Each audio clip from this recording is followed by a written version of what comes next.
Mike's Daily Podcast. Episode 1473, I think. It's Mike Matthews broadcasting from Café Anyway, located somewhere in Podcastro Valley, Mont.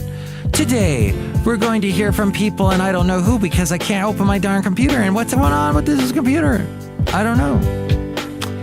So today, I'm going to sing to you about a thing I didn't know. Mike's Daily Podcast. And that is, there is something called the Halloween. It's coming up. Are you so happy? Mike's Daily Podcast. And when it's here, we're going to dance and sing and eat lots of candy. And then I'm going to find out what makes me so handy. And that's putting away all my stupid Halloween stuff.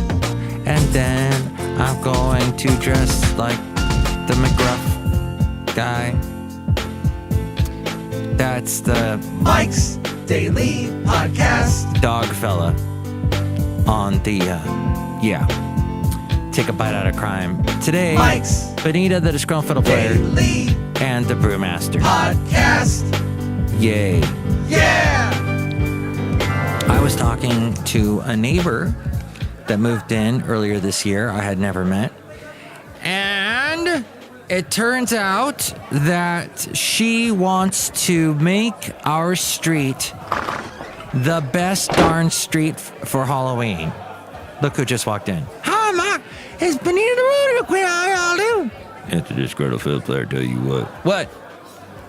Halloween's coming up. Yeah. Coming up very soon, just around the corner. Look who else walked in. Oh, Mike, I make the delicious root beer on the Brewmaster. Oh, boy, how's the root beer runner? Thank you. What I think is we're going to have this wonderful Halloween day, and my neighbors down the street said, hey, we want to beat Sandy. Sandy is the street that always has the best Halloween stuff going on, the scariest front yards and everything, which if you've been looking at some of the podcast pictures I've been posting the past couple of days, they've been a lot of Halloween front yard displays that will be gone by the end of next week, probably by the end of this week. And here's today's podcast picture. The podcast picture is a cartoon, a drawing with me and the wonderful Valentino, the parking attendant, who I wonder if he'll walk in right now. Oh yeah, here he is. Hello there, Mike. This is Valentino, the parking attendant. I'm happy to be in your cartoon there. Yes. Great. So we're going to have Halloween and we're going to have fun. And that's what we're going to do because groove is in the heart. Hey, so I was just had the TV on here at Café Anyway, just going on in the background. And I noticed BBC America is doing an all Doctor Who day. And as you know, I enjoy Doctor Who. I'm fascinated by it. I may not like every episode. I may find some of the older shows from the 70s and 60s to be very hard to watch. But when I watch them, it gives me a sense of happiness. Because I'm watching them and I'm thinking back, oh, this is the era my mom lived in her prime. My dad lived in his prime. And just it just gives me a sense. They weren't British. My mom is German. My dad, just an American mix of all kinds of stuff. And I just thought, though, when I see these things, they make me happy. Even the big thing is in the 70s, I remember watching Doctor Who on one of the channels beyond UHF. We didn't have cable boxes. You had to pick up stuff through your antenna, and you had these two knobs, these two dials. The one dial, you could get local channels, and they looked nice and clean and clear, and you could watch your stuff, your Los Angeles stations. I remember Channel 9 always having technical problems, and they'd always put on these screens, these "we'll be right back after this" type screen. And they would play the music. And the picture would always be of Los Angeles from like the 1920s when there was still streetcars. And I remember this what do you call it? A still screen or a still picture I remember my dad watching, and I'm going, "Hey, Dad, there were streetcars? There were streetcars in Los Angeles?" He goes, "Oh yeah, the big tire companies and motor companies and car companies bought them out, paid off Los Angeles and said, hey, if you we'll pay for all the buses. Just get rid of the streetcars and we'll pay for the buses." And something like that went down. At any rate, that was what I saw. And if you went to this other, I think it was VHF, because UHF was what you watch stuff on, and that's where Weird Al Yankovic got his name of his show for that. But with the other set knob, the channels, there were way more channels, and the knob, when you turned it, it went click, click, click, click really fast because you could get so many channels. But I mean, you'd spend all day turning that dial trying to find a channel. And occasionally you would find something, and this one channel, I don't know if anybody watched it, but they would show Doctor Who with Tom Baker in the 70s. And in the era of of Star Wars, and you're looking for sci-fi because you're a young kid and you're like, what's this new thing I've discovered called sci-fi and Star Wars? And then Doctor Who is on, and the effects are awful, and people are talking with this accent because they're in England, and you can't understand what they're saying. Well, that's still the case. When I watch Doctor Who, I still can't understand what they're saying. I have to turn on the subtitles. Thank you for subtitles. Thank you for the people that encoded and wrote all the words down that allow subtitles to happen for the closed captioning, and for the hearing impaired. Thank you so much. What a great service you are doing, and helping Mike being able to understand the Doctor Who episodes. By the way, I was on KDOW yesterday and today on a show called Silicon Valley Business Connections, and we talked about podcasts. I explained to Carl, the host, what podcasting was. Perhaps you heard it or not. Probably not. Carey Mulligan was in an episode of Doctor Who with David Tennant. It was a fantastic episode called Don't Blink. It has to do with these things called weeping angels. And this pertains to Halloween, because the only costume I got to wear for Halloween this year was at a costume party last week, which I told you all about a week ago on the Secret Sunday show. And I told you about how I had to do a karaoke party, and how my right foot still hurts, and I had to stand and help all these older people that don't understand how to use a computer. Well, how to use YouTube. You know, you can do karaoke with YouTube videos. They've got YouTube videos now up from certain karaoke services, and you basically hit play on this thing, and it's like what you would use at a bar. You get that same video with the words streaming across the screen, and you can read the lyrics and sing. There's the music. And no vocals, so you're singing along to an instrumental track. You don't ever have to go to another stupid karaoke bar again. You can just have Mike show up with his laptop and his little PA system, and off you go. But actually, no, off you will not go, because I will not ever do that again. I am done. I'm done with doing karaoke parties. It's a lot of work. I've never been, I'm in radio, and everything is already fixed. Everything is already in the studio, unless you go into a remote. Then you got to haul some stuff out. But usually they hire a separate group of people to do that. But this everything is here. All I have to do is press the buttons and try and troubleshoot things. Like on the computer I'm doing today's show on, for some reason, it's only playing stuff in the right channel, and that's annoying. So what I was saying about Carey Mulligan was she did this movie this episode of Doctor Who called Don't Blink, and she's so beautiful, and this is 2007, and she was probably 19 or 20 back then, and I think I can't think of any of the big movies she's been in, but she did go on to have a nice movie career after doing this episode.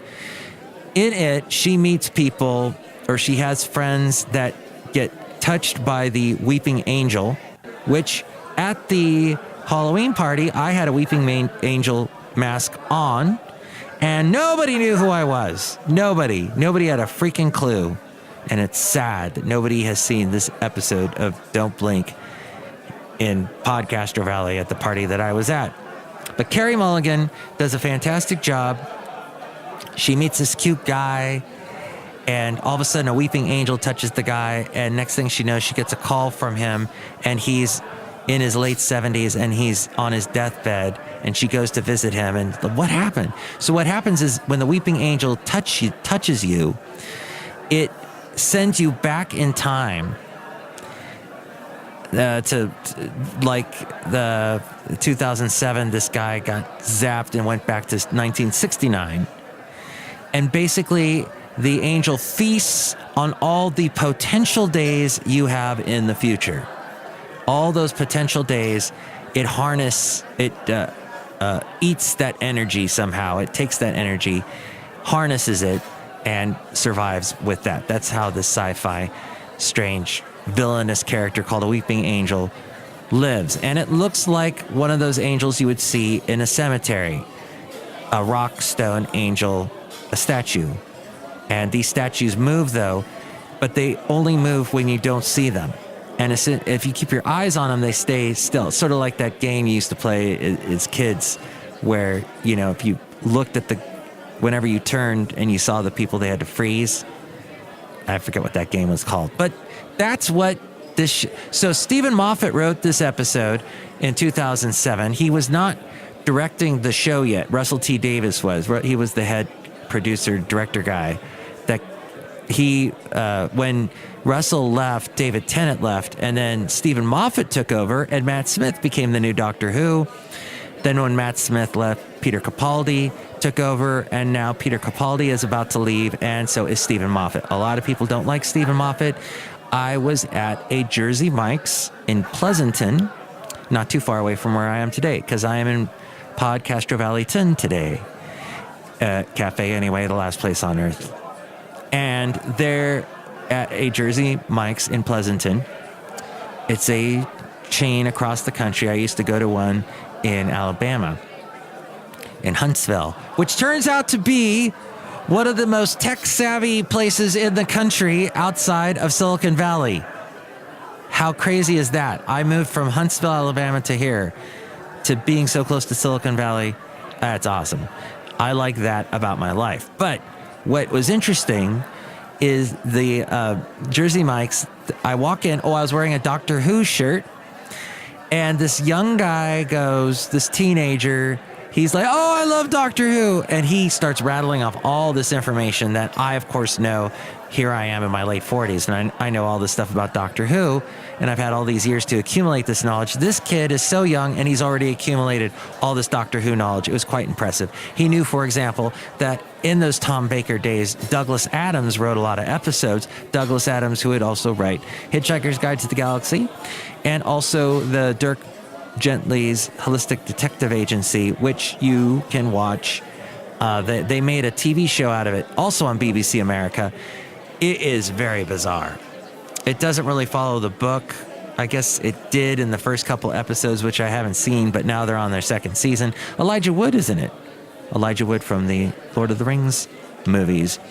So Carey Mulligan, so beautiful and young in this episode, and it is awesome. It's great, and I was just watching it. I had to turn it off to do this podcast. And that brings us all back around to Halloween, that scary holiday that is just about upon us, and the wonderful neighbor down the street who I had not met until last night. And we were talking, and she goes, I want to make the Halloween on our street bigger than this Halloween on Sandy. Sandy is huge. It's not a very big street, but it's all, last year during Halloween, all these people were there, and I had Basil the Boxer with me, and they had all these cool Halloween front yard displays. And one lady had ordered a bunch of pizzas and was handing out slices of pizzas to the kid and the parents, and that's not a bad idea.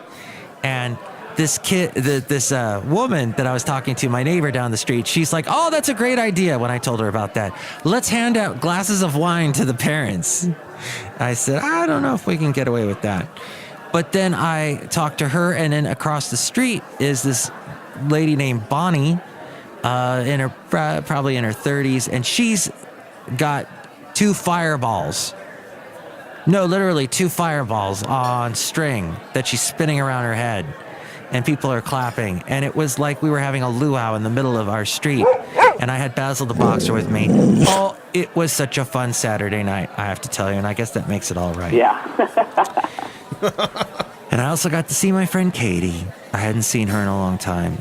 Once did the segment Holding Court with Lady Katie. She hasn't done that in a while. But I got to talk to her and had not seen her in a while. And so that's been my weekend thus far. Isn't that great? Yay. Hey, we're 15 minutes into the show. That means I need to get to a little bit of interesting news. One of them being and I'll get to, I guess, one or two stories because it looks like my computer is about to crash. Heathrow Airport officials, speaking of England, have launched an internal investigation into how a USB memory stick containing the airport security information was allegedly found on a London street by a member of the public. The USB stick, which apparently held details such as the route which the Queen takes when using the airport and maps pinpointing CCTV cameras and a network of tunnels and escape routes, was not given to police but instead handed to a national newspaper, the Sunday Mirror. The Sunday Mirror reportedly... Is that one of the papers that has topless women in it? Or used to anyway? No, that was The Sun. The Sunday Mirror reported that an unemployed man... They used to have Samantha Fox in their... Not the Sunday Mirror, but the Sun. And she would be topless. And then later she'd have a huge music career in the 80s. For those of you who remember the 80s. And if you remember the 80s, you didn't live in them. Oh, wait, that was stolen from talking about the 60s or the 70s or whatever decade now. It's multiple decade applicable. Samantha Fox. Naughty girls need love too. Dun, dun, dun, dun. So the man said he plugged the USB stick into a library computer a few days ago, was amazed at what he found. According to the newspaper, when asked about the allegations, a Heathrow spokesperson told CNN that Heathrow's top priority is the safety and security of our passengers and colleagues. The UK and Heathrow have some of the most robust, blah, blah, blah, blah, blah, blah, blah, blah, blah. Somehow they messed up, though. And I can't get to any more stories except for this one. It will take at least months and likely years to fully recover from the devastating wildfires right here in the Bay Area, north of us, actually, Northern California, North Bay Area, Santa Rosa, Napa Valley, Sonoma Valley, Northern California, destroying at least 8,900 structures and killing 42 people. We don't control these things. It makes you realize how small you are in the world when something like this happens, says Sheriff Rob Giordano. I don't think we understand the level at which it is going to impact lives, and the community will be different. He spoke before hundreds of people gathered at a college in Santa Rosa, one of the hardest hit cities, for a memorial service to honor the lives lost in the deadliest series of wildfires in California history. The fires sparked October 8th eventually forced 100,000 people to evacuate. Then a bell was rung 42 times to commemorate the dead. U.S. House Minority Leader Nancy Pelosi and 5 members of Congress spent Saturday attending the memorial, touring the fire-ravaged areas, and gathering advice from federal, state, and local officials on what Congress can do to aid the recovery efforts. In a briefing in Santa Rosa, officials asked them to ease red tape that will make it easier to erect temporary housing and ensure the Environmental Protection Agency has the resources it needs to clean up hazardous material before it infiltrates the water supply. The EPA has assessed 740 properties so far, while the Federal Emergency Management Agency has given out $6 million worth of rental and other assistance to displaced Californians. And that is, what I found fascinating about this whole thing was that there was a radio station in Napa Valley that stopped playing music and had people broadcast live 24 hours a day with information, and that meant they had to have people stay there. And for all the services where people had to stay where they were, that meant they couldn't go home to evacuate, and houses were lost because possibly they weren't there to help. And that's what happened with this group of people at this radio station. And they stayed broadcasting with a generator with no air conditioning. Those were some hot days during the fire. Just amazing. The heroics that came from Northern California, I hope we will never forget. Finally, the Jeff Flake, is Senator Jeff Flake leaving his position when he is done with his term. He doesn't want to deal with Trump. He's a Republican. He gave a big speech this past week about it. Establishment Democrats have high hopes for Kristen Sinema, a centrist who recently dined in the Blue Room of the White House with Trump. And it teaches a bipartisan spin class in the House gym. She does, and has broken ranks with her own party on key votes. She was one of only 7 House Democrats, for example, who voted to create a select committee to investigate the 2012 attack on Benghazi. But those and the diplomatic compound that we had there.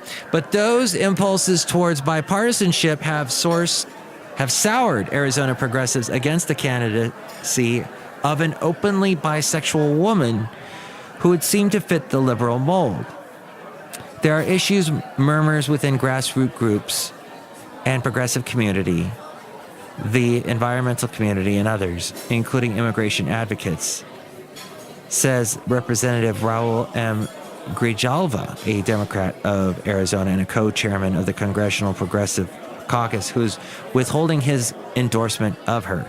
Establishment Republicans, meanwhile, are scrambling to find a candidate to replace Flake and wage a primary challenge against Kelly Ward, a former state senator who aligns herself with Trump.